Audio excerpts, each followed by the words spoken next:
Kyle Long joins us now, the Pushing the Pile podcast. You can follow him. You look like that, you can push a lot of damn piles. My co-host needs to put some weight on for sure. How you doing, man? Thanks for making time for us. I'm doing well. It's good to see you guys. This is DC. Yeah. DC. I'm a Virginia guy. Oh, yeah. You're Charlottesville guy, right? Up the road, yeah, outside of Charlottesville, but that's where we say Charlottesville. Sure. That's the closest dot on the map. But what a year for you guys, huh? It was good, man. Did you grow up rooting for the Raiders? How does that work? Charlottesville's kind of Redskins country. You get everything. You get everything on the school bus. That cheese wagon's got all kind of different starter jackets. There's Carolina Panthers. There's that team in Washington. There's a number of teams but obviously I didn't start really having NFL fandom until my older brother was drafted to the St. Louis Rams. Okay. And I was a diehard Rams fan. I mean, I was up on the couch cheering for Steven Jackson every time he got the rock, and I wanted James Laurinaitis to kill those running backs and Robert Quinn and Chris to get after the quarterbacks. And then they broke my heart when they left St. Louis for Los Angeles. Yeah. And with that, my brother was released. He had some injuries. And then I got drafted by the Bears. Thank God. Sure. So I didn't have to be a Rams fan forever. There you go. How excited are you for kind of the Bears right now? Caleb Williams, obviously the rookie season was kind of okay. It was good. He was good. The team was bad. It wasn't as sexy as what happened in Washington. Right, I'll give you that right. much. Your guy Jaden is out of a storybook. There's not often where you say, well, that guy's just the main character in the story. And it was obvious that this year was his. I think Caleb did a ton to build on this coming season, this past year.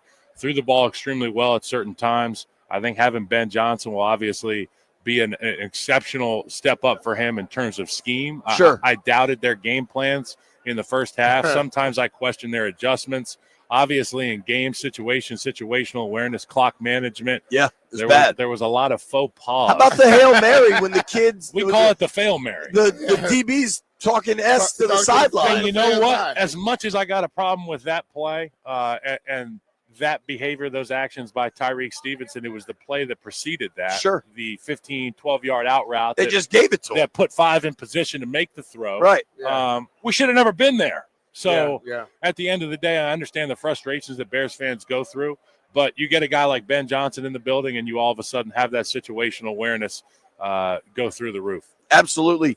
I'm really curious, something that you can speak to. Myles Garrett wants out of Cleveland. Yep. Kind of understandable what Cleveland has been.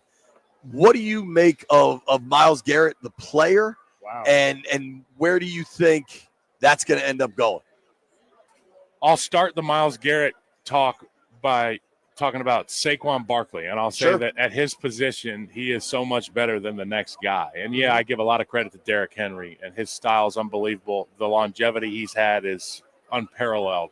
Saquon Barkley's the best guy by a country mile at his position. It's the same thing with Myles Garrett. There is nobody in the National Football League on God's green earth, wherever the hell we're looking for people that can put helmets on, that can do what Myles can do. And if you think Myles Garrett is scary right now in Cleveland, wait until he's on a competitive team. Right. Yeah. Wait until those juices start to flow in that young man's veins, because it'll be nightmarish for offensive linemen when he's paired with a group that can play, with a team that the light at the end of the tunnel isn't a train. It's, an actual way out. Like if he's on a team that's winning time of possession. Are you You know what I mean? I think when a lot of people hear about him, because he's in Cleveland, he's been kind of lost. Yeah. Because the dude is top notch all the time. Yes. He's a teammate that if I saw him in the locker room, I'd say, did you thank him today? And he might say, who? And I say, Mom, Dad, and God. Because there's some guys that are just touched. And when I got into the league, it was Julius Peppers in our locker room. Yeah, and I'd look at him, walk by, I'd say, damn, that is a horse right there. Myles is the same way. He's so explosive, and he's such a combination of strength, athleticism, explosion. And then he doesn't just know what to do. He knows why he's doing it. So he's a really cerebral player, and you put all that together, and you've got a first ballot level guy. Totally. I know you got people, so whenever you need to leave, just tell us. I love this stuff. Okay. I got a can of dip. I'm good to go. I got a bunch of Zids if you need one. I think it's Garrett getting moves it feels real to me. Yeah. Because he could go to Jimmy Haslam and be like, yo, you got to guarantee the rest of my deal. And he would do it, right? Like he would. I don't think this is a money thing. I think it's I want to compete. It's a life thing. Right. It's an experience thing. I started this conversation off talking about my older brother in St. Louis. Right. He's got about 80 sacks, and that's a lot of sacks, particularly on a team that had 3 wins a season. They never were winning time of possession. The other team was running the ball more often than not. And he still got 80 sacks, never made a Pro Bowl. So I can relate to a guy like Myles Garrett being in a market like Cleveland, not having the team success, not having the opportunity to play in meaningful games. He wants to have those opportunities. Yeah. It's the same conversation we had with Saquon Barkley. And the success he's had this year, the feel-good story that is, wait till this guy Myles has a Bears helmet, an Eagles helmet on, a Chiefs helmet on, Commanders helmet on, whoever it is, whatever team you fantasize him being on, that's a special thought. At this table, it's Commanders. Yeah.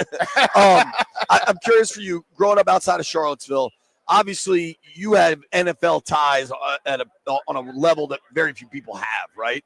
But you probably knew a ton of Washington fans growing up. Oh, yeah. What is it? Have you enjoyed even from afar? One, you get rid of a terrible owner, you get new ownership, and then they have that level of success this year. Yeah, it feels like a coup d'etat. Like they overthrew the government. Overthrown the tyrant. And look, I don't know the dude at all, but you hear stories, and we know him. He sucks. Eventually the stories pile up, and it just becomes obvious that things need to change. Things were changed. They brought in bright guys. And the right type of leadership, and obviously they got the draft right. Yep. Cliff Kingsbury was the right hire. Dan Quinn was a home run in terms of culture and what he was able to piece together with that defense. I loved watching Wagner and Louvu play together. So much fun, so violent. And I'm happy for these fans of the Washington team. Yeah, it really has been fun. I know you got a million things to do. I don't want to be the bearer of bad news.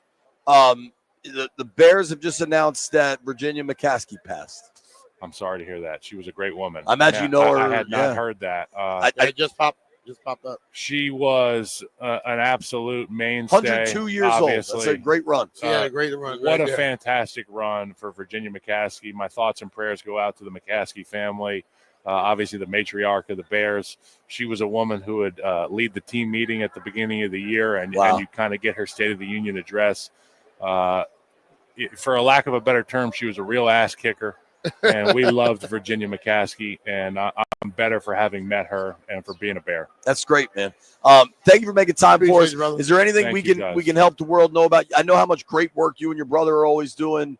I want to go to Tanzania. I want to do that Water Boys. We can raise take my spot, dude. We can raise a bunch of money. I legitimately really want to do that. You want to try and climb it? Do it. You tell me how to. Check out waterboys.org. Yeah. You can follow my older brother Chris Long. He's Joel91 on Twitter. Why is he Joel91, by the way? It's a long story. But that's where you can find him. Get in contact with the people at waterboys.org if you'd like to help out. It's a fantastic cause. Sure. And everybody check out Pushing the Pile and all your work. Thank you, man. Thank you. It's been great. Really appreciate it.